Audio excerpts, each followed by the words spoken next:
सहनाववतु सहनौ भुनत्तु सह वीर्यं करवावहै तेजस्विनावधीतमस्तु मा विद्विषावहै। ॐ शान्ति शान्ति शान्तिः। हरिः ॐ।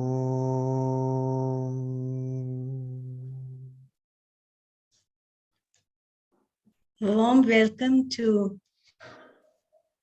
everyone on the 11th day with regards to the Faculty Development Program, India's Knowledge Systems, Sources, Theories, Concepts and Practices. We continue with the Vidyā, Science and Technology Part 2 that we started on Saturday. And today, the Abhignana is the 7 wonders of Indian traditional architectural knowledge systems, Sthāpatya, Vāstu, Nirmāṇ, Tathā, Paribeśa, Vidyā, by none other than Professor Joy Sen from IIT Kgp. Before I take all of us through Professor Joy Sen's formal introduction, I thought that I could also give an informal introduction. Joyda is, as I fondly call him, is the visionary who actually saw the vision behind this FTP. And he was the first one of the partners, the different partners that we have, to really understand what this FTP was. And with his vision, we could have the partnership of the Center of Excellence for Indian Knowledge Systems that he is also heading, which was seeded in 2020. Joyda, all thanks to you, all pranams to you for being able to see through this vision and really giving this entire FTP a shape at the stage when it was just in the seed form. It really means a lot on the magnanimity and the far-sightedness that you have. Dr. Joy Sen is a professor of the Department of Architecture and Regional Planning, Indian Institute of Technology, Kharagpur, West Bengal, India. He is the former head of the department and also Ranbir and Chitra Gupta School of Infrastructure Design, IIT Kharagpur. I think there is a small typo here. Please excuse us for that. He was the head of the Department of Architecture and Regional Planning, IIT Kharagpur from 2017 to 20. The chairperson of the Center of Excellence for India's Indian Knowledge System at IIT Kharagpur. His areas of research are community and regional planning analysis and programming and architecture and planning related heritage studies and documentation. He has a long working experience with the various environmental design programs under DFID government of the United Kingdom and ISU UNDP program and IR 3S, is that right, Joyda? In the Yes. University of Tokyo, Japan. He has authored 11 books on Indian heritage, iconographic documentation, 3 Bengali storybooks with Ananda Publishers, and 2 textbooks on sustainable planning in India by Terry India Habitat Center, and a textbook of Indian planning with Kopal Publishing. Is it Kopal or Global? Global History of Indian Kopal Publishing, Global. So once again, Joyda, thank you so much for your gracious presence, and we look forward to your wonderful session on architecture and related from India's knowledge systems. Pranams. Fine. Thank you. Namaskar. I think I'm just one of the many who has come together to make a dream come true. You know, the dream of Swami Vivekananda, the dream of Sri Aurobindo, the dream of Ramana Maharshi, the dreams of all the recent gurus, including Sri Sri Ravi Shankar Ji Maharaj, and everyone else, because all the gurus of India, they belong to one order of truth, one order of wisdom, and the revelation of the ancient wisdom, which is Bharatvarsha in the context of modern times. As the world is reeling through the various disasters, whether it's climate, whether it's economics, whether it's the lifestyle and livability, the acceptance of Indian wisdom is becoming increasingly important at the individual level, at the city level, at the state level, at the continental level, and of course at the global level. No one is forcing it. It is happening naturally. And in the words of Sri Aurobindo, it is a destiny which is about to unleash in the humanity of the future. As he said, India of the ages is not dead, and nor has she spoken her last creative word, and she is living, and she will continue to do so for herself and for all human people. So I think this wonderful effort by all of you, of which Richa ji, our very respected and beloved Didi, and everyone else is an extremely diligent part of, is a great mission of a very large process which has already unleashed when Swami Vivekananda arrived at Chicago in 1893, when Sri Aurobindo came back from London to open up his works on the supramental, and when Sri Ramana Maharshi expounded and invited a great amount of Westerners to come and include the Indian wisdom within their heart, and other gurus like Sri Sri Paramhamsa Yogananda and all others. We have to remember that all the gurus and all the yogas, they only belong to one confederation. That is the confederation of Satchidananda Guru Sarupa. There is no separate institution. There is no separate mission by each and every discreetly. It is a holistic mission, an expression of what India is. Whether it's Ramakrishna mission, whether it's Bharat Shevashram Srangavai Swami Pranabananda, the disciple of Gambhirnathji Maharaj from the Nath Sampradaya, whether it's Shiddika Sai Baba, they all belong to that one and only mission of bringing that Bharatvarsha at the center stage. So today, I'm going to come to a very small domain, against this huge umbrella, the ambit of Indian knowledge system. When you bring them together, it becomes Vidyā or Indian wisdom. I mean, if we know many things discreetly and separately, Sri Ramakrishna used to say, it is called Agyān. I think this is physics, and that is chemistry, and this is geography, and that is history. And a geographer may not talk with a historian, and a chemist may not interact with a musician. That is Agyān. And then what happens? There is a stage when everybody realizes that all these different passes of knowledge, what we call reductionism, is not so good. We need that one knowledge from where everything has come.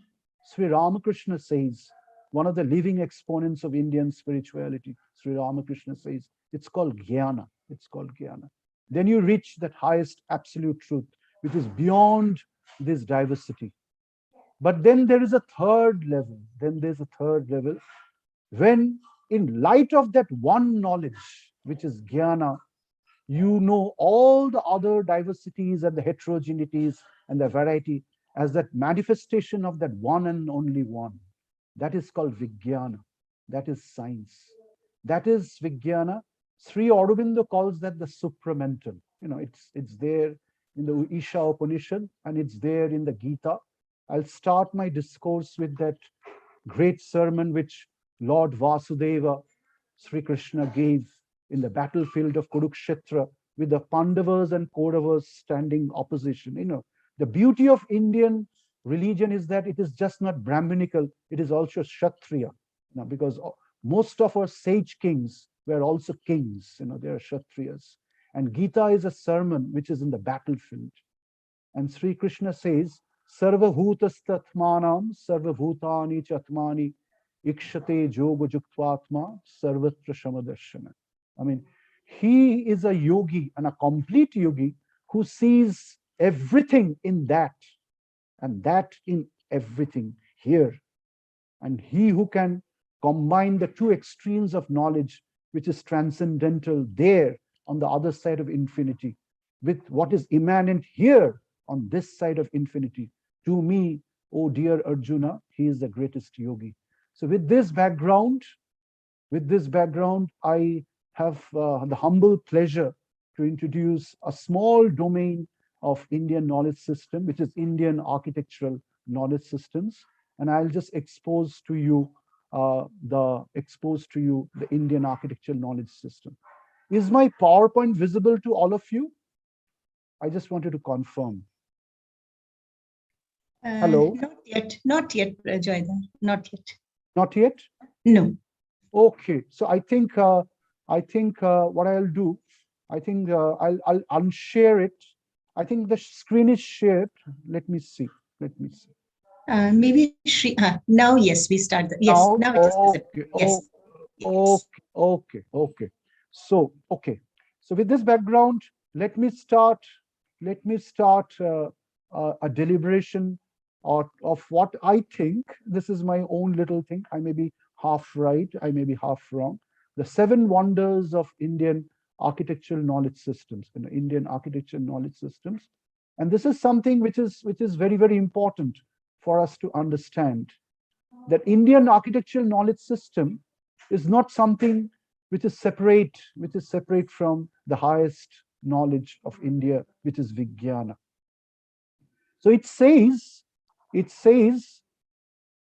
that the foundation of Indian architectural knowledge system is rooted in the bedrock of Indian knowledge systems.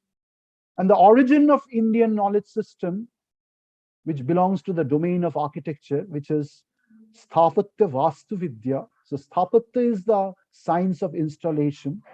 Vāstu, Vasati, Isa Vashyam, Idam. So it is the science of environment, all-pervading environment, which is the macrocosm. Then Sthāpatya, Vāstu, Nirmāṇ. So Nirmāṇ is the science of installation, Nirmāṇ. And then Paribeśa. At the end of the day, you create the right environment. You create a Paribeśa.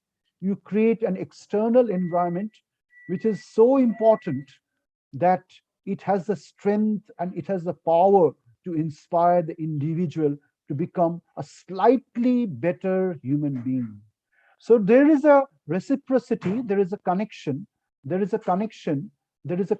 between the environment which is outside and the environment which is inside. So the physical environment, which is the Kshetra,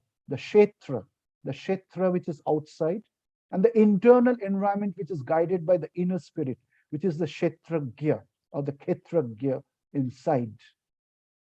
So in other words, the external environment is called the habitation, all that we see, the engineers go to IIT Kgp, all the aeronautical engineers, they go to T3 terminal in Delhi. All the doctors go to AIIMS in Delhi or Vellore Institute of Science in Vellore.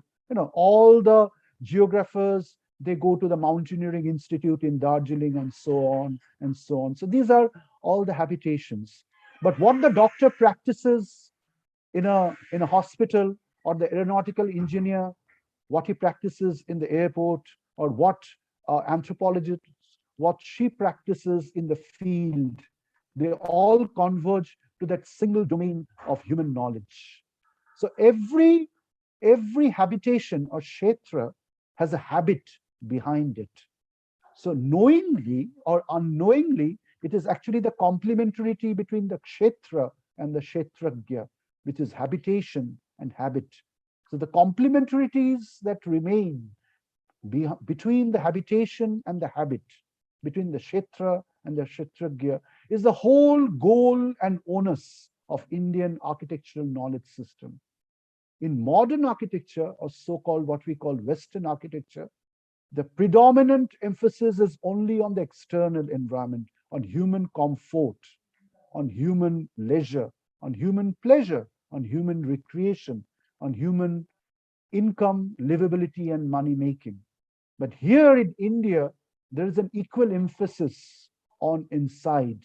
So where our ancient rishis, in the inner laboratory of the human mind and playing with the prana, which is the vital around the kshetragya, actually becomes a person who on the one hand designs the environment, and on the other hand, he or she gets influenced by the environment. So there is a two-way dialogue between the inside and the outside and the inside. So this is what you call complementarities. And our ancient rishis had discovered that in the inner laboratory of the human mind. So this is something which is very, very important for us to understand. This is the foundation of ancient Indian architectural knowledge system. Even the entire environment is seen as a reflection of what we see inside. I mean, if you have the external environment, but just imagine you fill up the entire planet with dogs and animals, then nothing will be interpreted in this world. The world is only interpreted against the mirror called human consciousness. So this is called the anthropic principle.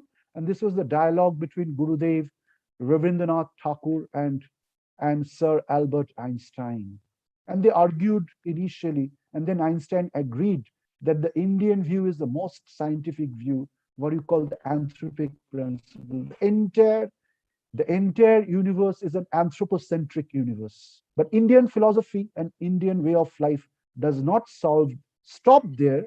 It raises an anthropic principle to a philanthropic principle. That means the ordinary man with ordinary sense and experience is raised to the extraordinary human man and woman with extraordinary control over mind and the vital, manas or prana. These are the two psychic currents that we have inside our body, the yogic, the sun and the moon, the Ida and the Pingala, the foundation of yoga, the sun and the moon. The moon is the Som, which is manas, and prana is the Agni, which is the psychic vital. So Agni and Soma are the foundations of entire thing in the universe. This is there in the Prashna Upanishad, where Rishi Pippalad answers the 5 disciples. So incidentally, the entire world is composed of prana and manas. And manas is spread in the entire world as Akash, which is the highest subtle realm of the Panchabhutas. And in the reverse order, you come back to Shiti. So Shiti, Up, Tej, Manud, Bom. So Bom is Akash. And you can trace back to Shitij again, which is the material plane. So this is absolutely a thermodynamic principle, a transfer from the material level to the spiritual level in terms of heat, in terms of tapasya, in terms of Agni. So when you have a solid material, how can you transfer it to the liquid form? By latent heat, by heating it up. A solid block of gold can become a liquid tray of gold. And then if you can burn it further, it will vaporize to gold fume. It will become vapor. It will become air. So Shiti, Up, Tej, Marut, and then it becomes Bom. Then it spreads into the entire universe. So these 5 constituents are very important. And then when it spreads further, it becomes Manas. And then it becomes a part of Buddhi and Ahamkar. And from there, it proceeds to the universal prana, which is Mahat. So this is the foundation of Sankhya on the one hand, which is also the foundation of Indian architectural wisdom on the other hand.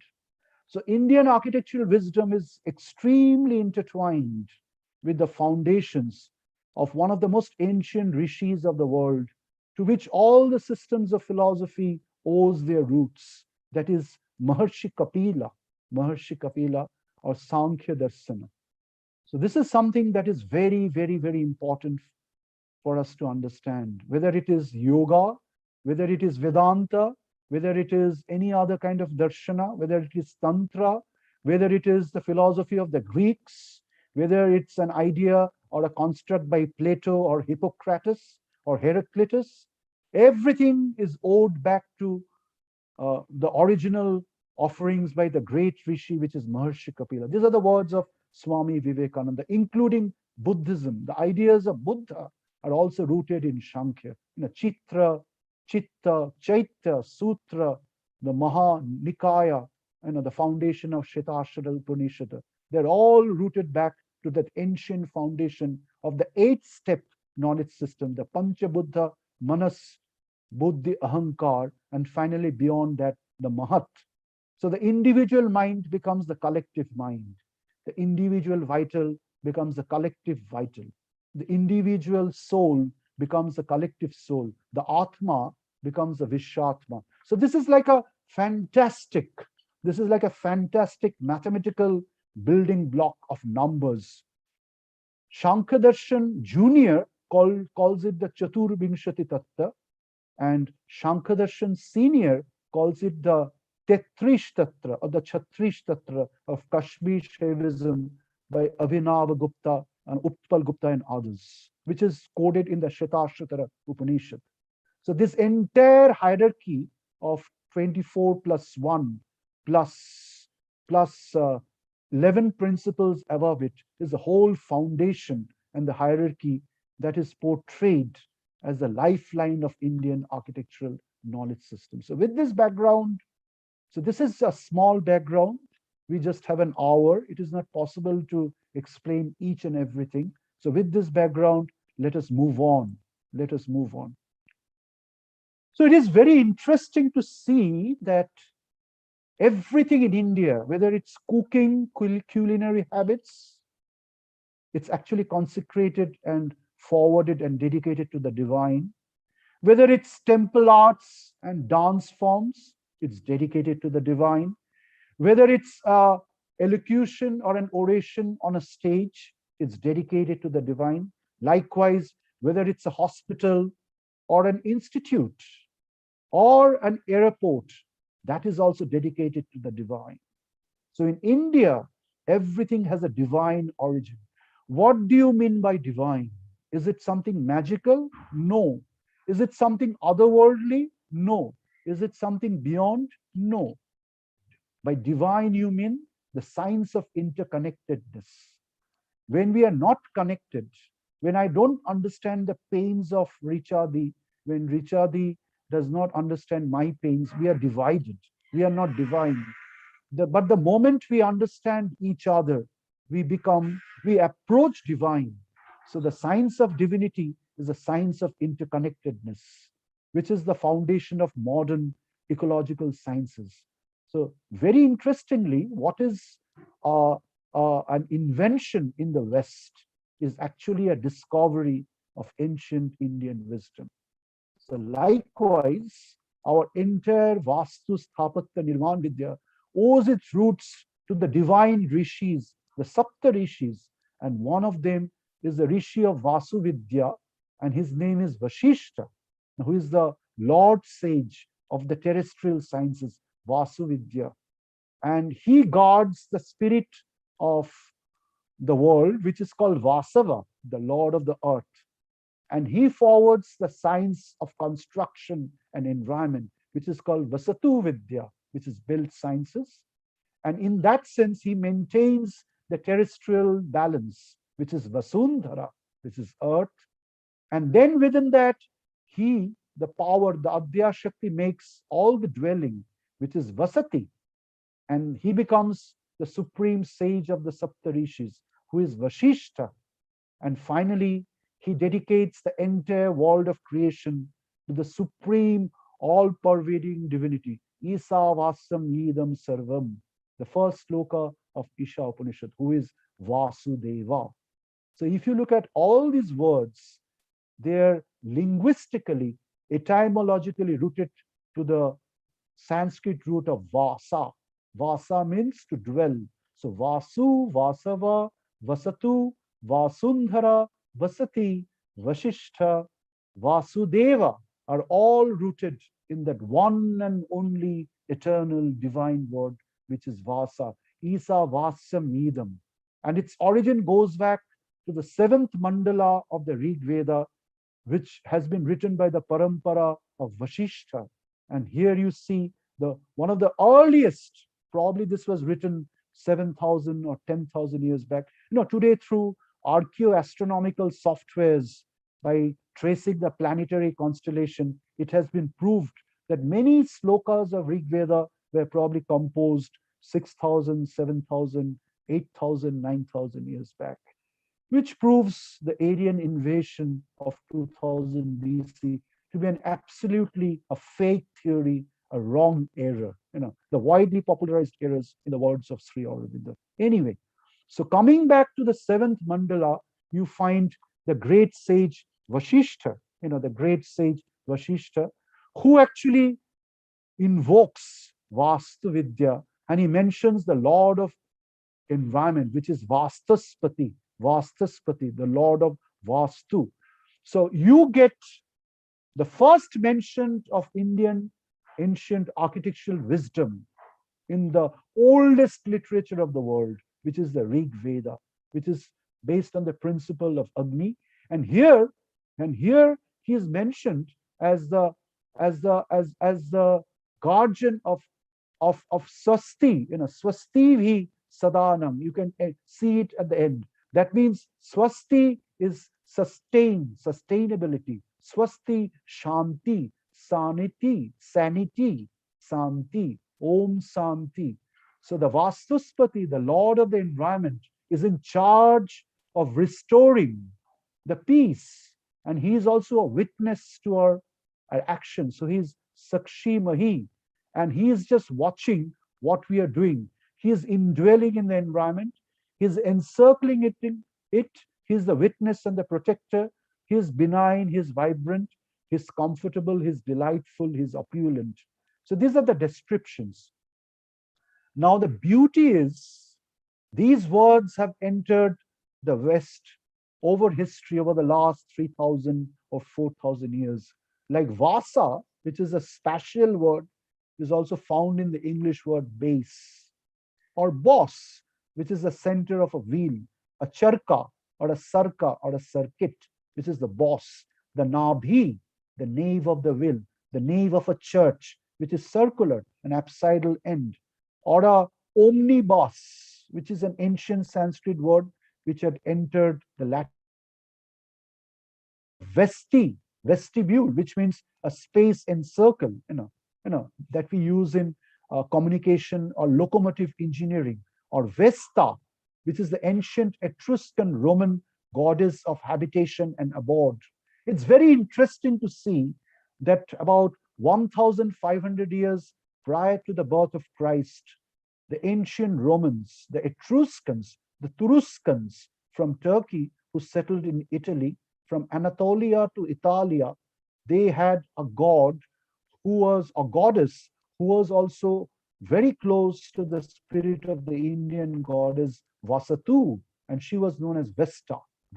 So that's why today, and she used to wear a wonderful armor all around her. So today, whenever we put a winter garment, we called it a vest, a vestibule. And then the word like bust, which is a particular biological expression. So this is a part of the Indo-European language tree, which means from Sanskrita, the entire world language has evolved. So if you just pick up one word in Sanskrit, you can trace it around the world. So this is the origin of Vāstu Sthāpatya Vidyā in the Vedas, as old as the Saptarshi Mandala, of whom one of the supreme Maharshis was Vasishtha, who incidentally was also the patron sage of the Surya Vansya and the guru of Sri Ramachandra. So the sage of Ramayana is also the sage of the Rig Veda, like Agastya, like Vamdeva, like Atri, like Bharadwaj.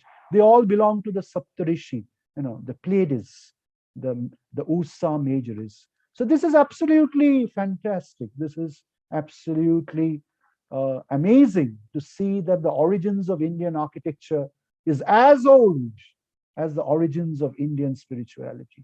And the two are the same. So with this, let us move on and discover the 7 wonders of Indian architectural wisdom, through which you'll be able to feel that how great is our country. And our country is a country which is not by aggression and invasion, which is a wrong portrayal of the Aryans entering India and invading and aggressing things. That is not the definition of Arya or Arjo.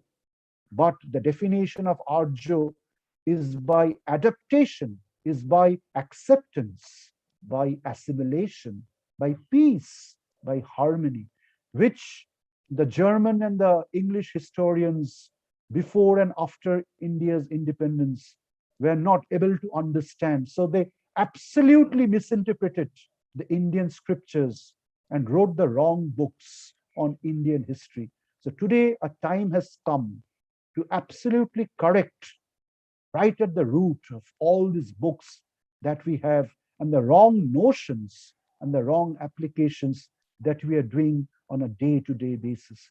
And the time has started, in the words of Swami Vivekananda. It is giving a death knell to all the fanaticism and the bigotry that has engulfed the world. Today, if you look at the world, you'll see structural adjustments, and everything is exposed right now. All the wrongdoings and all the suppressions and aggressions are surfacing, and everything is getting exposed. Nobody can hide. Even the communication and the electronic era is actually helping us to rediscover our own roots on the one hand, and to establish the right order on the other hand, and get rid of the wrong order on the third hand. So this is a very, very important thing for us to understand. So the first principle of Indian architecture, one of the wonders of Indian architecture is the principle of recursion. As it is above, so it is below. Jaha athi brahmande, oi hai pinde. What is there in the macrocosm, in the vast space, in the infinite, in the Mahato Mahoriyan, is also there in the microcosm, in the Anu Anuradiyan. So the temples which are built here, right on the material ground, is a reflection of the astral sky high above on the other side of the infinity. So when you look at the temple of Kailashnath temple from Kashmir, which was built 3 times, once in Kashmir, once by the Rashtrakutas in Ellora, and once by the Pallavas, very close to Pondicherry, in the ancient Varanasi of the south, which is Kanchipuram, where the 2 sages of India, one is Agastya, and the other is Kumar Subramaniam Skanda Swami, they actually founded the civilizations of the south. They took the Aryan civilization to the south and discovered the more ancient civilization in the south, which is called Dravida, which is not anti-Aryan, but it's a more higher form of civilizations, where we know that the Sanskrit in the south is much older than the Sanskrit in the north. So when you look at the rooftop of the Kailashnath temple, you find this cosmic diagram. And the entire temple form is a reflection of the cosmic mandala, the cosmic circuit, the movement of the stars, the movement of the moon around the earth, the movement of the earth around the sun, the movement of the sun around other suns in the galaxy, and the movement of the galaxies around an invisible point, which is called the Rubapada, in the galactic space, So there is a fantastic system and a hierarchy of movements down the hierarchy. So this is about 750 AD, not that old, built by the Rashtrakutas. But very recently on the Western Ghats of Ratnagiri, the Paleolithic petroglyphs has been discovered. This is about 12,000 BC, where right on the top of a mound, a 12-spoke Dadash Aditya Surya Mandala with a soft inclination or an expression of the swastika, that means the 4-spoke wheel, has been discovered. So that means right at 12,000 BC, about 14,000 years from now, the knowledge that is discovered, or which is evident in the Rig Veda, the ideas of the Dadash Aditya of Kashyap and Aditi, the movement of the sun around the orb, and its special expressions at the 4 corners of Hemanta, Vasanta, Sita or Grisha, that means spring and autumn and summer and winter, where the 4 spokes, the movement of the Saptashi Mandala around the spoke, the idea of the swastika, was known to India about 12,000 BC, which means that the Arya Savyata is as old as 12,000 BC, if not even earlier. So this is a fantastic proof which has been made evident, and the Smithsonian scholars and the BBC scholars had worked on it last year. Right now, it is under the purview of the Deccan School of Archaeology, and there are hundreds and hundreds of evidences like this. At IIT Kgp, we are doing a small but very serious work on this, and with this, the evidences of the ancient Indian civilization as old as 20,000 BC with the Narmada Valley is becoming more and more and more evident. So this is a recursion of what is above Brahmand is also below, which is pinned. And the temple form becomes an expression of the circuit. So all our buildings that we do has a center and an orb around it, a periphery, the Nabhi and the Nemi. And in the Upanishads, it's called the Madhu Vidyā. The rishis say, like all the spokes are centripetally converging in the center, and centrifugally they are arrayed in the periphery of the wheel. In the same way, all diversities are conjoined with the single unity, the Brahmasthana at the center, and with its heterogeneity and ramifications and the huge variety in the cosmos, in the orb, but everything is contained in that circuit. One who knows that is a Brahma Rishi, and the knowledge is the knowledge of immortality, which is Madhu, like the bees make the Madhu. And that's why the knowledge of immortality is called Madhu Vidyā, Madhu Vata Ritayate. One of the sages of Saptarshi Mandala, sage Gautama, in the Rig Veda, first Mandala, speaks about it again and again and again. And it continues through the Brihadaranyaka and the Chandogya Upanishad, and comes down to the times of Gandhiji, to the times of Rabindranath Tagore, and to the times of Madan Mohan Malviya ji, and the great saints of modern India today. And this is something that we have to understand. So what is above is also below. So it is the expression of which is there in the Kathopanishad, it's there in the Rig Veda, Mandala 1, 164 Sutra, and it recurs again in the Gita, where Lord Vasudeva says, Urdha Moolam, that means the root is above, and Adhashvakam, and the entire branches are coming down below. One who understands the connections between above and below as a flow is actually knowing the continuity, the sustained truth. Praharup Abbayam. Abbayam means flow. So the universe as a flow from the Brahman is as true as the Brahman. Brahma Satya Satya, Jagata Satya, Brihadaranyaka Upanishad. But if you don't know the flow, then it becomes Brahma Satya Jagat Mitra. But when you can extend it from the Brahman, Tapasa Chiyate Brahman, which is there in the Mundak Upanishad. I am saying it again. Tapasa Chiyate Brahman. The Brahman ignites and inflates itself by virtue of Tapasya, like a dicotyledonous seed, and becomes the universe itself. That is the effect. Brahman is the cause. If the effect is false, then the cause also becomes false. If the cause is true, then the effect also has to be true. So this is the supramental by Sri Aurobindo, and this is the foundation of Kashmiri Shaivism and Nimbark and other sampradayas of India. This is the most ancient school of spirituality, which does not accept the world as falsehood, but as an expression of the divine, as an expression of the divine. So this is the sixth sloka of the Rig Veda, and it gets repeated in the Gita. Sixth sloka of the Isha Upanishads, I'm sorry, and it gets repeated in the Gita in chapter 7, which I said right at the beginning, Sarva Bhutastatmanam. That means that principle is there in everywhere, and Sarva Bhutani Chatmani, and everything is there inside that. Ikshate Yoga Jutvatma, who can connect the above with below. Sarvatra Darshana, to him everything is interconnected and therefore divine. So this is the foundation of Indian spirituality, and this is also the foundation of the first principle of Indian architectural knowledge system, which is founded on this.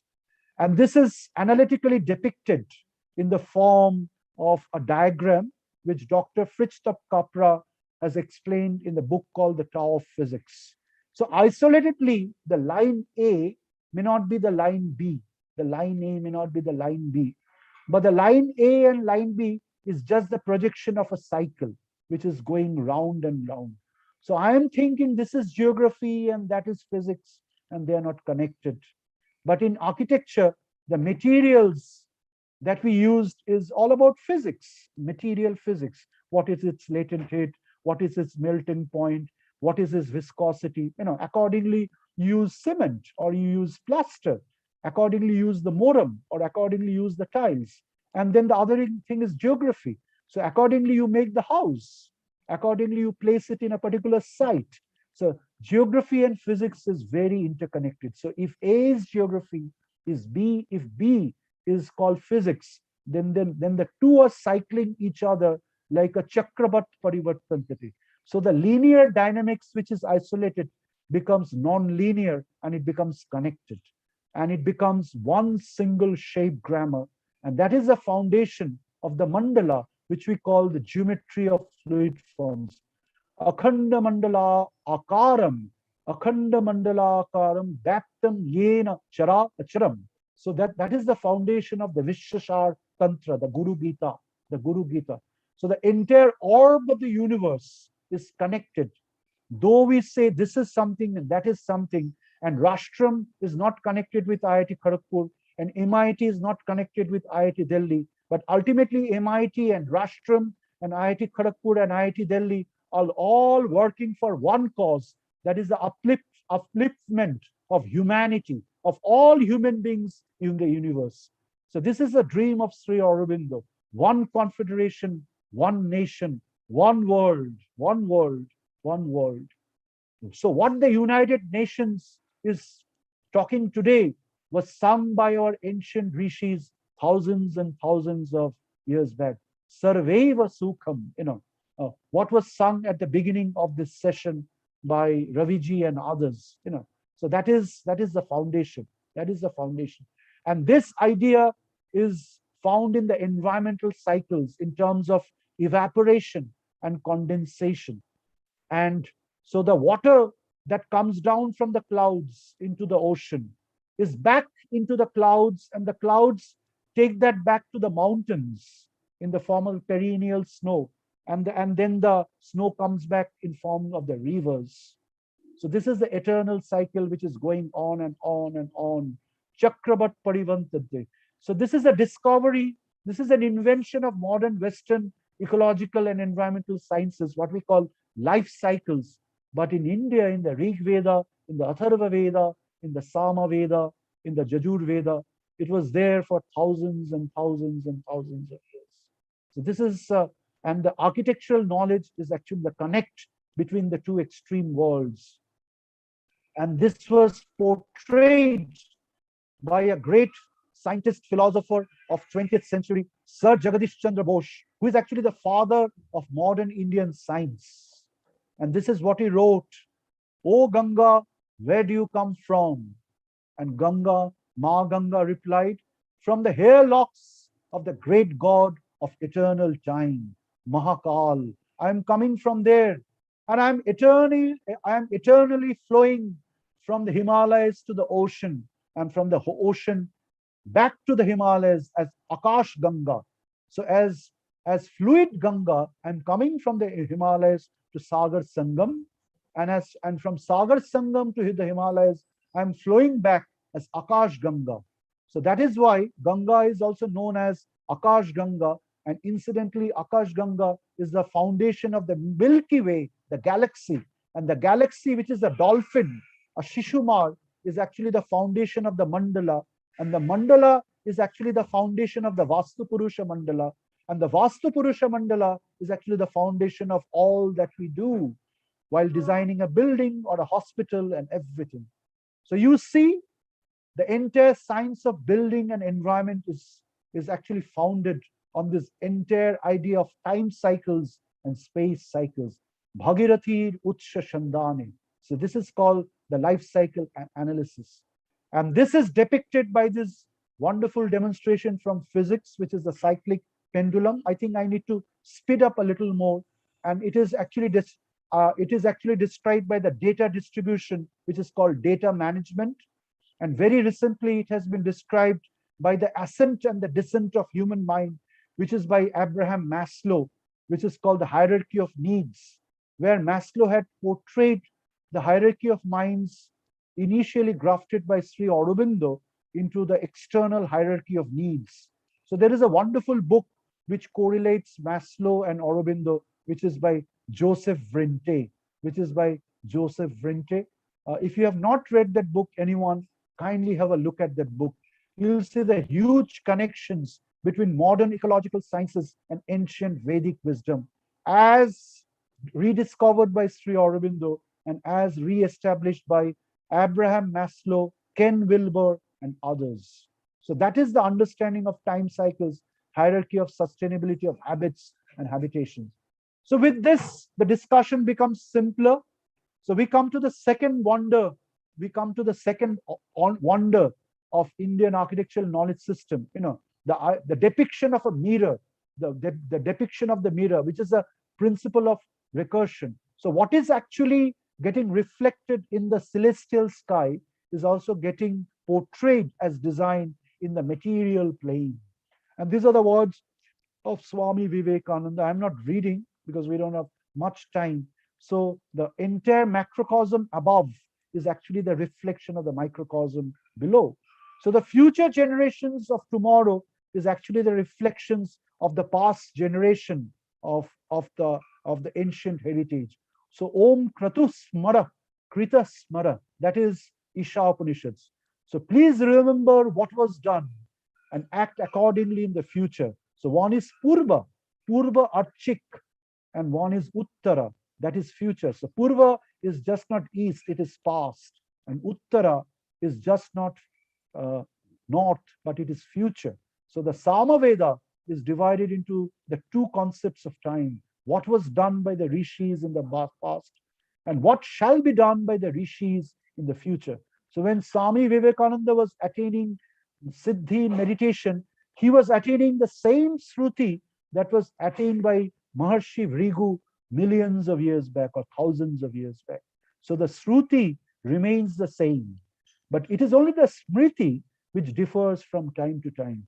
The beauty of Indian religion is that, Indian spirituality is that it is a double layer of Shruti and Smriti, and that is why it is called a Sanatana Dharma.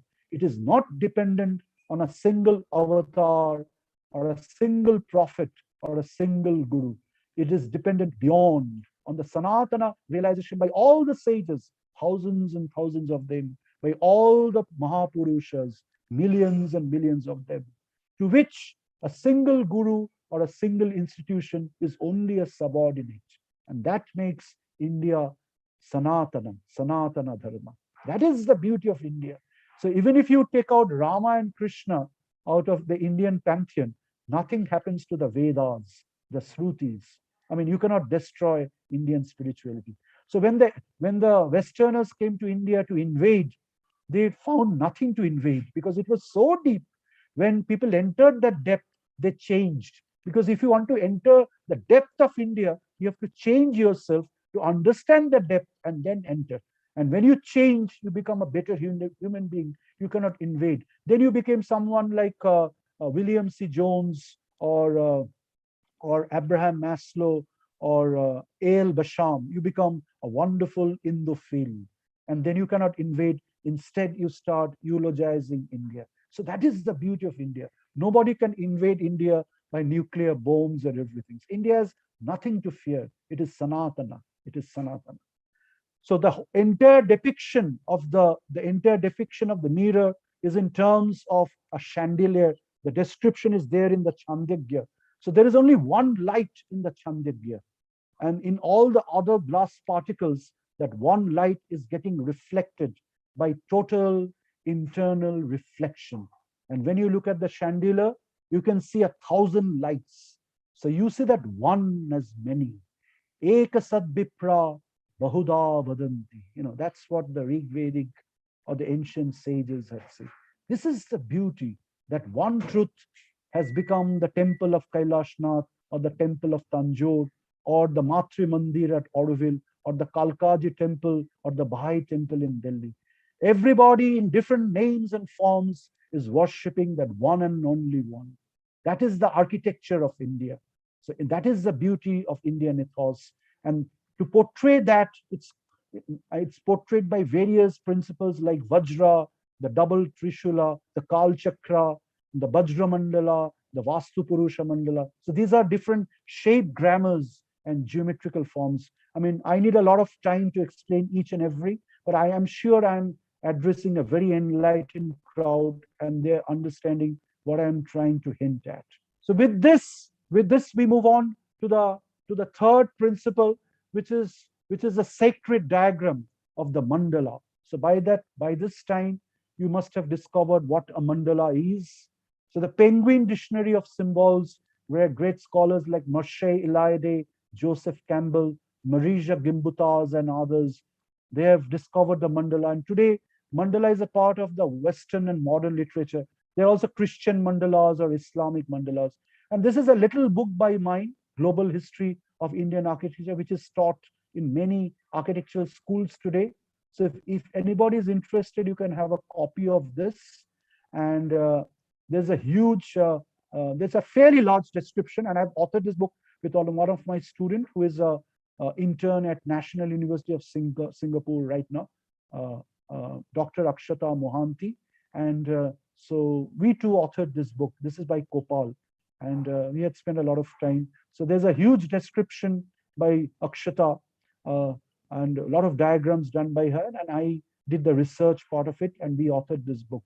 This is about 6, 7, or 8 years old, or maybe a little more than that. So these ideas of the mandala is actually depicted by the Uttarayana and the Dakshinayana. So the Uttarayana is actually the Dakshina form coming back to the Uttara, and the Dakshinayana is actually the Purvayana, which is in the form. And these two actually represents the North Indian form and the South Indian form of Indian temples. Where in the North Indian form, as you enter the temple, you reach the highest in the center. Whereas in the South Indian form, as you enter the temple, you reach the lowest level. The highest level is in the periphery. In the North Indian form, the highest level is in the center. So one is called the Arya, which is the path of fire. And one is called Drabhibhuta, which is condensation, Dravida, which is the path of Amrita, elixir, Soma. So these things are described in a book by Terry, which was authored by me more than a decade back. So there are about 5 annexures in this book. And this is a fairly popular book. I don't want to talk about my own book here, but what I want to say here is that in this book, there's a huge galaxy of annexures which describes this beautifully. So if there are 1 or 2 people in this crowd who are interested to know more about this, there's a detailed shape grammar, geometrical and mathematical depiction of these understandings of the 2 halves of the mandala, the yin and the yang, the Arya and the Dravida. So, which was totally misinterpreted by the Western historians. And that led to the pre-Aryan Dravidian India and the Aryan invasion. Absolutely wrong, absolutely erroneous, and absolutely unscientific. They were not able to understand the Agni and the Soma thermodynamic principle of the ancient Vedas. So that brings us to the fourth important idea, or the wonders of ancient Indian architectural wisdom, which is the hierarchy of the minds. So the temple form of India is actually the hierarchy of the minds, the connections which I already told you between the Bija Prakta Sanatanam, which is the seed, and the Urdha Moolam Adhashakam, which is the Sakha, which is the tree. So from the tree, from the seed of yesterday, today you are getting a mango tree. And from today's mango tree, you're having hundreds of mangoes. And from one of the mangoes of today's tree, you're having a future mango tree. And the future mango tree will give to the next 100 mangoes. But the future tree in expression is not exactly the past mango tree, but in essence, it is the same. So in Sarupata, it is the same, but in Prakasham, it is different. So this is called Ved Aved. Lord Chaitanya Mahaprabhu said, Achinta Veda Ved Bad. So on the one hand, it is one, unified. On the other hand, it is diversified. So bondage and freedom coexists in the Indian mandala. And this is something that we have to understand. And this is what Tagore was trying to explain to another wonderful Nobel laureate, Sir Albert Einstein. This was in 1930, one of the foundations of Indian knowledge systems in Germany. And Tagore, when Einstein and Tagore were conversing, and then Einstein accepted what Tagore had finally said, that the macrocosm that we see outside is nothing else but the microcosm. Now, today I am talking to you, so my internal environment is seeing all of you, and your internal environment is seeing all of us. If the internal Chaitanya, the environment, the Pinda, the Kshetragya is not there, then there is no existence of the Kshetra, which is the external environment. So the Kshetra, Kshetragya are intertwined. That's called the Kshetra Kshetragya Vibhag Yoga of Srimad Bhagavad Gita, which is the foundation of the habitation complementarities of Indian architectural knowledge wisdom. So this is something that we have to understand. And this is depicted everywhere in every Indian piece of art, Nirmāṇ, installation, sculpture, building, temple form, prasadam, everywhere. Whether it's in a temple form, whether it's in a Shiva Lingam, whether it's in the form of a Dhyana, Mudra, Buddha Deva, Lord Buddha, Gandhara sculpture, whether it's in the form of an ancient circle of the two serpents, the ancient form of yoga, like the Indians, the Greeks were practiced, but then it was all lost. And whether it's an explanation of the foundation of the principles of neurophysiology, ultimately the external form is a depiction of the internal form. The external temple, the mandiram, is actually the depiction of the internal temple, which is called manah sthiram, the monastery. Jaha jaha manah sthiram, taha taha mandiram. So if the mind is not settled inside, what purpose is there to go to a mandiram outside? This is the whole doha of Indian architectural wisdom. So the external temple that you build is actually the carrier of the internal temple. I'm almost coming close to 10 o'clock. I'll quickly be over in another 5 or 6 or 7 minutes.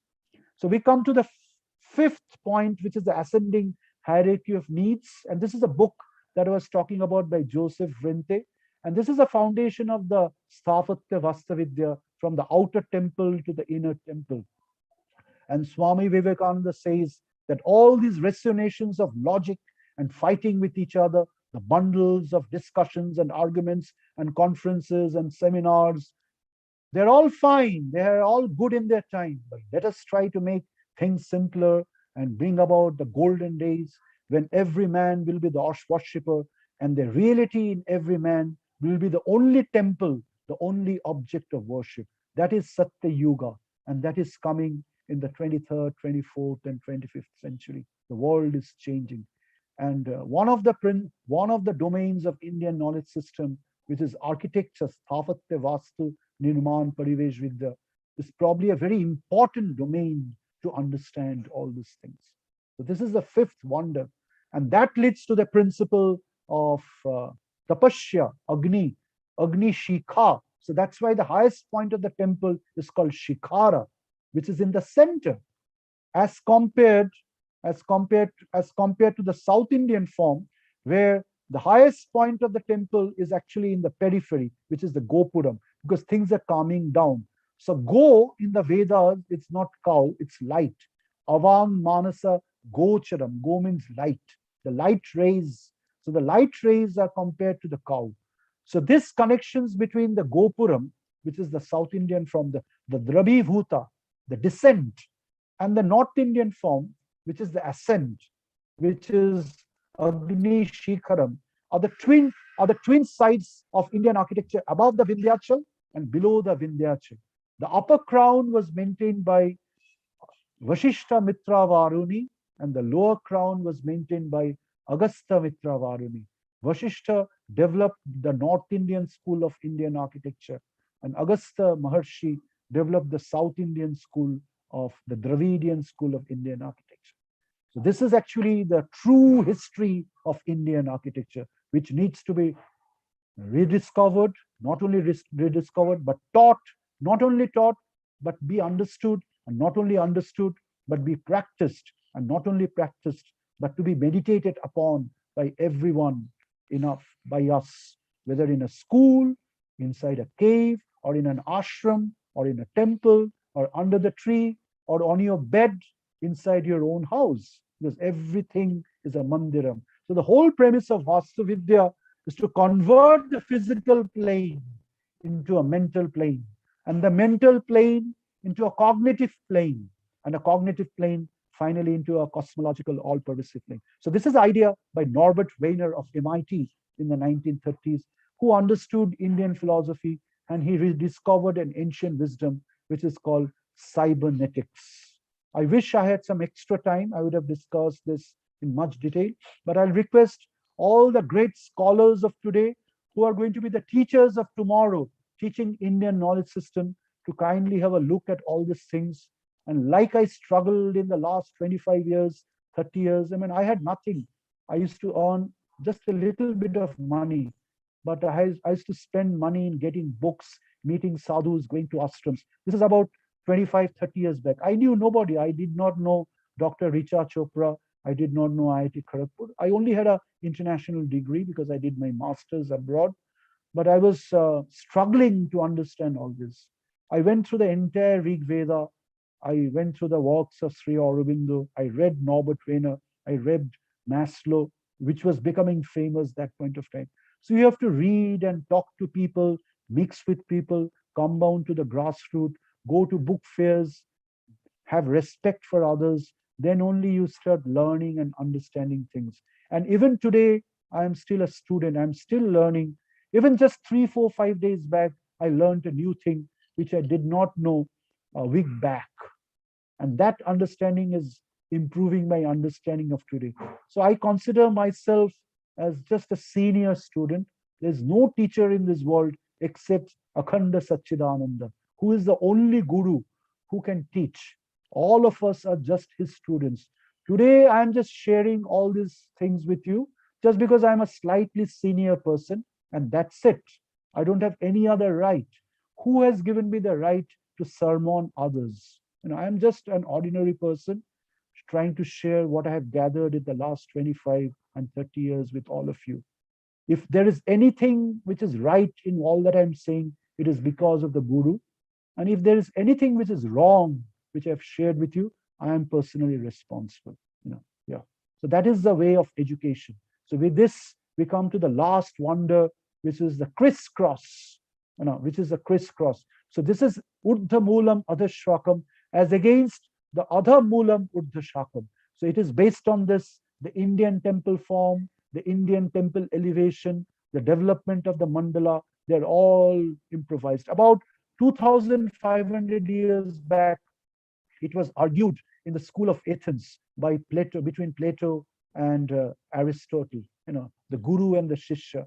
And this entire combination of the head and the heart is depicted in our own times by one of the greatest gurus of spirituality, that is Sri Ramakrishna, who does not only belong to Ramakrishna mission, he's the guru of entire humanity. I think all the gurus of today owes in certain way to this great wonder of Indian spirituality who was born in Dakshineshwar, who produced, he could have produced 100 Vivekanandas.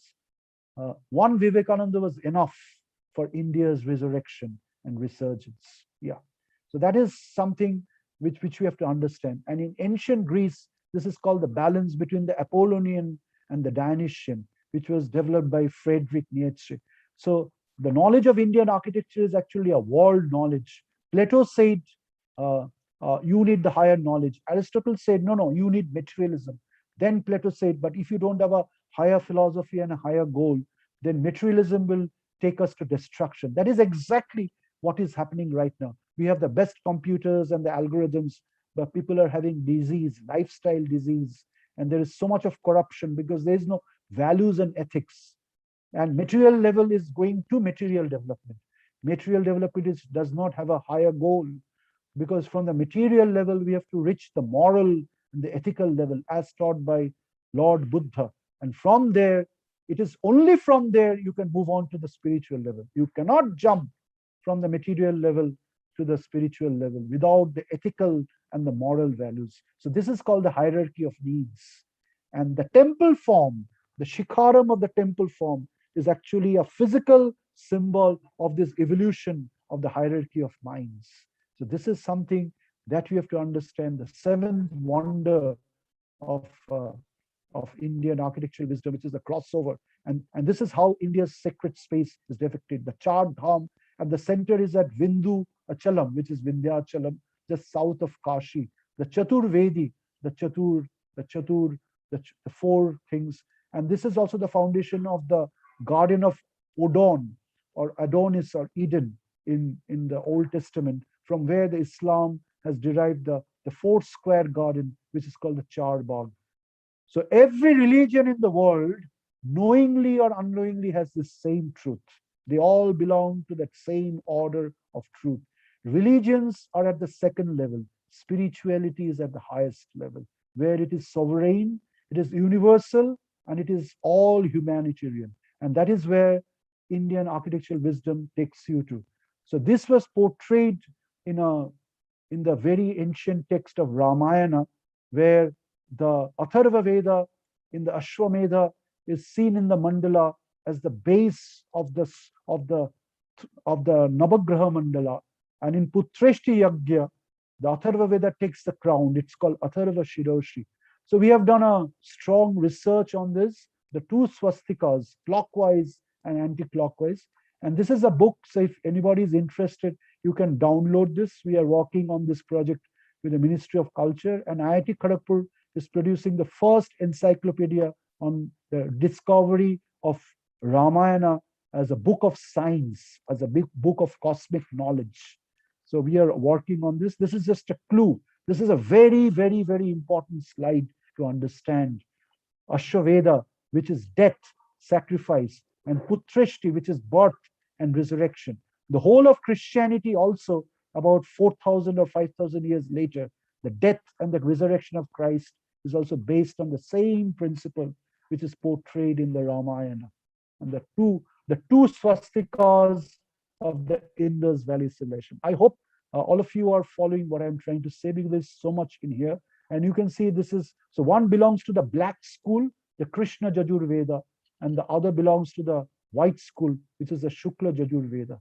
So when it comes in the south, Sringeri Mutt is coded under as Shukla Jajur Veda, and Rig Veda is Gobardhan Mutt, and Sama Veda is actually Sharada Mutt, and Atharva Veda is Badrinath, which is Joshi Mutt.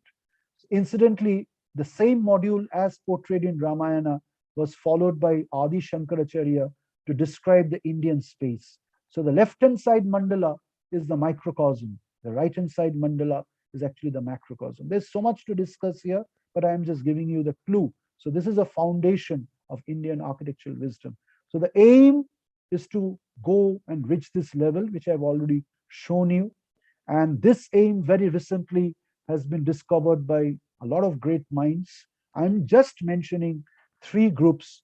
One is Sir Patrick Geddes and Gurudev Rabindranath Tagore. Geddes came from the University of Edinburgh and worked at Shanti Niketan. The second experiment was by Gandhiji at Sabarmati, a great experiment on plain living and simple thinking. And the third experiment has been conducted by Mother Mira Alfaza, mother of Pondicherry, in the sacred township, the UNESCO-sponsored township of Auroville. And there are hundreds and hundreds of others.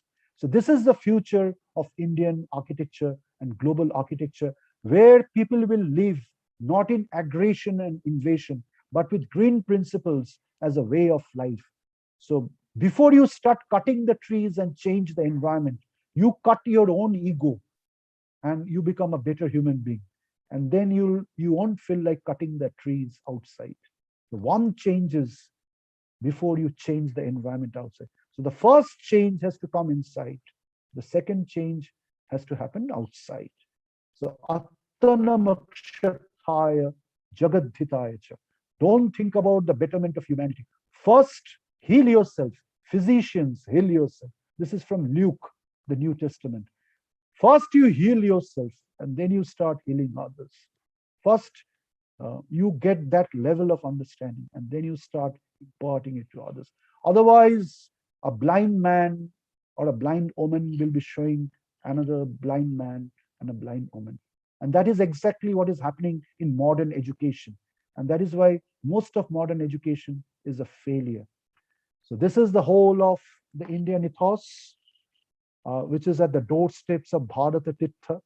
So it is not by competition or the survival of the fittest, which is an old paradigm, but it is by care, it is by concern, it is by cooperation, the new game theory of cooperation, John Nash's equilibrium. You can recover the great destiny.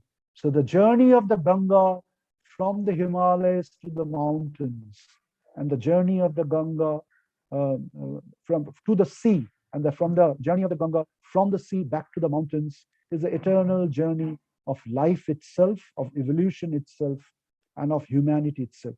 And it is this journey that we have to understand. And this is actually portrayed in the Vāstu Purusha Mandala, the connection between the past heritage and the modern times in the contemporary network. So all our symbols, all our things has to be understood and interpreted in this light. Otherwise, it will be just a mundane, dry recovery. It is just not intellectual, it is also intuitive, it is contemplative, it is meditative. So every student of IKS also needs to be a meditative man and woman inside, and also a teaching and an active man outside. You need both the combinations. You need the combination. If you don't have that combination, we are not fit to be an IKS person. So half of your life first has to be dedicated to meditation and contemplation. And the other half has to be dedicated to practice and the external world. And that is the Indian model of education. If that is not happening, in the words of Tagore, you will have crisis in a civilization. The inconvenient truth of Al Gore. And that is exactly where the world is right now. And that is why there's so much of need of the 7 wonders of Indian ancient knowledge wisdom. In Indian ancient knowledge wisdom. So with this, I take a withdrawal from these little presentations. So these are the 2 books where many things are there. If some of you are very interested, you can refer to this book. One is by Terry, the Energy Research Institute of India, and other is by Kopal of New Delhi. And so these 2 books contain all the things I've already said, and there are some more books which are coming in the future very soon. I'll let you know. Thank you so much. I hope you liked it a little. Namaskar, thank you. And thanks to Rashtram, the whole fraternity of Indian knowledge systems, and the great initiative, which is a Mahayagya, which is happening for a few weeks right now. And I pray to Almighty Adda Shakti Mahamaya Mataji that more and more things happen only with her blessings. Sarva Mangala Mangalle Shive Sharvartha Shadike Sharanye Trambake Gauri Narayani Namastate. Namah Namah. Thank you. Namaste, Professor Joy Sen ji. Thank you so much. It was very, very inspiring and deep listening to you throughout. Very, very grateful. Gratitude to you. Could we take some questions, sir? Yes, definitely. Yes. Actually, May I request Kayal Viri ji to go ahead?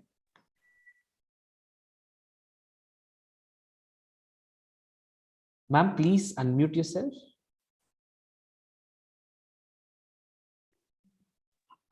Sir, good morning, sir. It was really, I was speechless.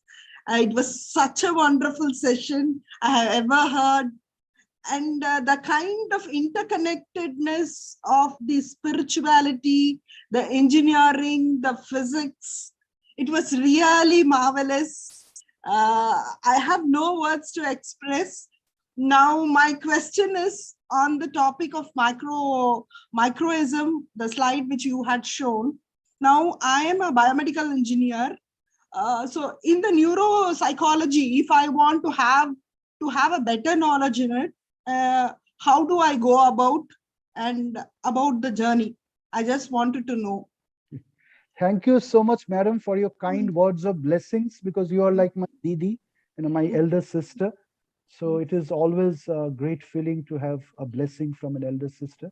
I'm not an expert in neurophysiology, but I know a bit, maybe 0.5% or 1%. There is I'll make it very short, because in the human neural system, there are actually two systems which you know, madam. One is the central nervous system. One is the central nervous system, the spinal cord, which is also believed to be the trunk line, the grand highway of yoga.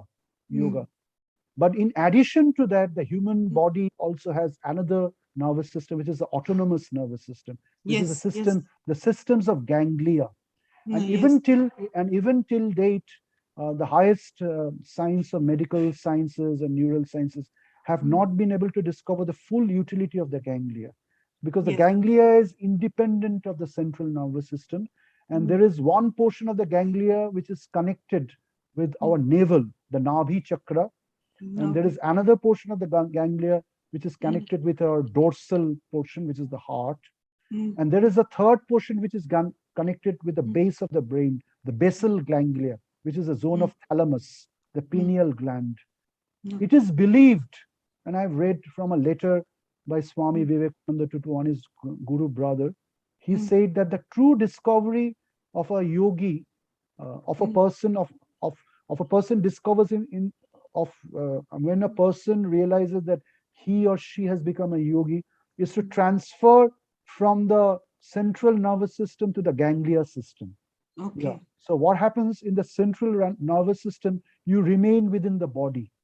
And then when the meditations become so deep that an extra beyond the manomaya or pranamaya kosha or the annamaya kosha, which is the central nervous system, you enter the Vijnanmaya kosha, which is the autonomous nervous system. And then you experience bodilessness. And then something happens to you which cannot be discussed in this intellectual forum. And yogis have beyond the body astral travels. In fact, that is the beginning of Siddhi. That is just the beginning of Siddhi. I mean, the yogi penetrates the pineal gland, which is like a tube light. So one of the tube light is, one side of the tube light is on this side, and the other side of the tube light is there. So the tube light glows, and it glows like 1,000 suns. But the yogi still sees the tube light from a distance. It's the description is there in the Rig Veda. Tad Vishnu Param Padam Sada Pashyanti Surya. So you are still at the level of Pashyanti. That means you are watching it from a distance. Sri Ramakrishna says that you can see the light, but the light is still there inside the lantern. Between you and the light, there's a glass cover. You are still. And then some great yogis among the Siddhis, they break that glass and enter the lantern, and they become one with the light. That is called para. And then there are even higher levels, parat, para, and all that. That even Mahayogis cannot enter. That is only for Maha yogis like Saptarishis and Brahmarishis. Now we are discussing something which is not our cup of tea, and which is not in our realm. But this is Indian spirituality, which is absolutely based on the science of. I'm saying all this, Didi, because you have raised such a wonderful question. And I am like a blindfolded man. I don't know half of the things. So don't listen to all that I'm saying, but I'm just trying to give you some of the initial clues. So the entire neurophysiological system. So if you read the book by Swami Vivekananda, Raj Yoga, which was actually published in 1896, you can have a look at that book, which was published in France, in Paris. And it is only after reading that book, Mother Meera came to Pondicherry to meet Sri Aurobindo. So that book is the first book of Indian neurophysiology in the West, written by Swami Vivekananda. The book called Raj Yoga. And then after that, a lot of books have been written. Paramahansa Yogananda has also written a book called The Science of Religion and things like that. And there are a lot of books. But that is the first book. And the first thing is always a good thing to read. Yes, the yes, first thing. yes. So you can read that book, especially the first 5 chapters. And Swamiji's English is brilliant, very simple, very simple. Sri Aurobindo's English is very tough, very tough. Yes, yes. Yeah. So, but both of them, they belong to that same level. Aurobindo and Vivekananda came with that same mission, same mission.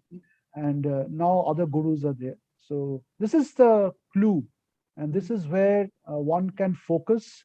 And the future of genetic sciences, which is the carriage of information, memory. When yogis attain siddhi, they get the memories of 3-4 lives prior. And, but when mahayogis attain siddhis like Markandeya Rishi and all that, they get the memories of other kalpas, 3-4 kalpas, sapta kalpas. So there's a heaven and hell. This is like comparing a scientist of IIT Kharagpur with Albert Einstein. So one is at the IIT Kharagpur level and one is at the global level. So they are yogis at the individual level. They are yogis, they are siddha acharyas, but they are great teachers. But you cannot compare them to the Mahayogis, the Mahayogeshwaras like Shirdika Sai Baba or Ramana Maharshi. I mean, they are supreme teachers. It is only up to their blessings. It is only up to their blessings. And the great picture that you have behind you, the Tirupati, and so they are the moving Tirupatis, Trambakeshwars, they are like Dattathreyas, like Mahajogis. I'm becoming a little unscientific right now. Yeah, I'm getting into Indian religion. Someone like Dattatreya. So if you see the statue of Dattatreya, he's both Brahma, Vishnu, and Maheshwar together.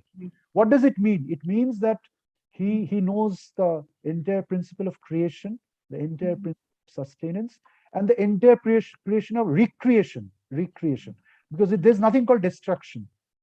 Destruction means going back to the next cycle, going back to the next cycle. So you're going back to the future. So the future is actually a backward travel in time. So this is called the idea of Mahakala.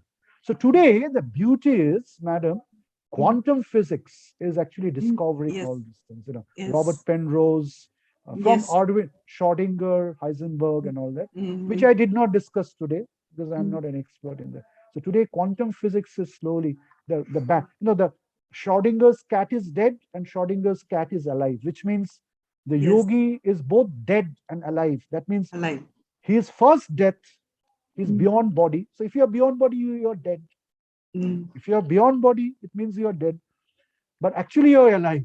You're alive in the Chaitanya Sarupa. So that is resurrection. So you come back to the body. So this is the mystery of Mahayoga, death and resurrection.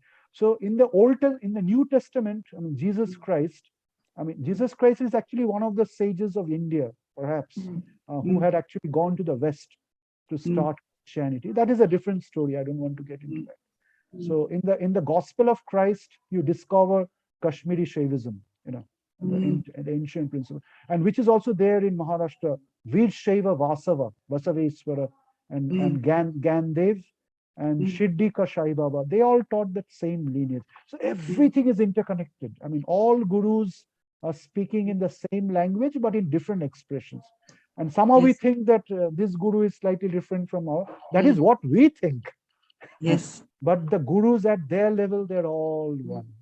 They all are Akhanda Satchidananda Sarupa. There is no difference between Swami Vivekananda and Shirdika Sai Baba. There's no difference between Sri Aurobindo and Jesus Christ, because once you have that level, there's no difference. And if there is no difference, how can you kill or destroy another person? Because if you hate a person of another religion, you're actually hating yourself, your own religion. That is the beauty. That is the beauty of existence, and that is what. So you need 2 principles: Shraddha, respect, and Saburi, patience. In the words of Sai Baba. So Shraddha and Saburi are the 2 foundations of Indian spirituality. Thank you. Thank you. Thank you, sir. Thank you, sir. Profound. Thank you so much, Professor Joy Sen ji. Could we take just one more question? Yeah, one more question. We have 5 minutes. Yes. Yeah. So this question is in the chat box asked by Dr. Sheetal Ji. She's asking, could you please help me with some references to understand the design and architecture of libraries as per Indian knowledge system? Yes. Actually, the libraries, I'll make it very short, but I keep on speaking for 15 minutes. I say that's my problem. Library is actually the foundation of knowledge. You know, Nalanda had library, the Indus Valley Citadel had library, Alexandria had a library. The word library comes from the word libra, which means balance. And balance between the left-hand side of knowledge and the right side of knowledge. It is from the word libra comes the word liberation, which means mukti. So library is the place where a scholar should go and get salvation or mukti. So the design of the library has to be as per the principles of liberation. So how do you achieve liberations? So you can have a library in 7 levels. I mean, you can have only one floor, but maybe 35 feet, and you can create different levels. You know? So you may have a material plane, then you have a moral plane, then you have a spiritual plane, then you have a supramental. That is one way of designing the library. The other thing between the library is that the library should also have a calm individual space where you have individual sadhya and anudhyan. The library should also have seminar rooms where you have collective. So one is anurodiyan, the other is mahododiyan. So the library should be balanced between individual space designs and collective space design. Third, the library should be a combination of physical designs and terrestrial designs, green designs. It should not be just within a building. It should be also outside a building, like Tagore's Shantiniketan. So these are some of the design principles of library as per Indian knowledge system. And the library should have a Brahmasthanam, an internal courtyard, where the sunlight enters in between. And there is nothing there except for the sun, because the sun, the Surya Mandala, is the Brahmasthanam, the Nabhi, the nave. In the east we call it Nabhi, in the west we call it nave, N-A-V-E. They come, and James Cameron, when he made that movie Avatar, he also called that tribe the Nabhi tribe, because James Cameron is also an Indophile. Some of his friends are like Robert Thurman and Jack Cornfields and others. So he made that entire movie based on Indian spiritual principles. So in that, they have also shown the library, the library of the Nabhi tribe, which is under a tree, which is there in Savarmati or Shantiniketan or so that is how you design a library. Kalpa Briksha, Kalpa Mala, Kalpayati Vijnanam Shastram, so like millions and millions of leaves in a tree, Chandangsi Pannani, that's Purushottam Yoga, the first sloka, Uddhamulam Adashrakan. So if you know the leaves of each and every tree, then you are a Vedavit. So that means the greening principle of the tree is the root of the foundation of knowledge. So that is the foundation of a library. That is the foundation of library. So there is no end to this. So these are the principles of how you design a library. Thank you. Wonderful, wonderful. Thank you so much, Professor Joy Sen ji. I should say that listening to you was extremely elevating. And now I think I share the same feelings with all the other faculty members here. We are very, very grateful to you for having us here, for having you here with us today. Thank you so much for joining. Yeah, may God bless us, Almighty Mother bless all of us. Thank you. Thank you so much. Yeah, thank you. Thank you.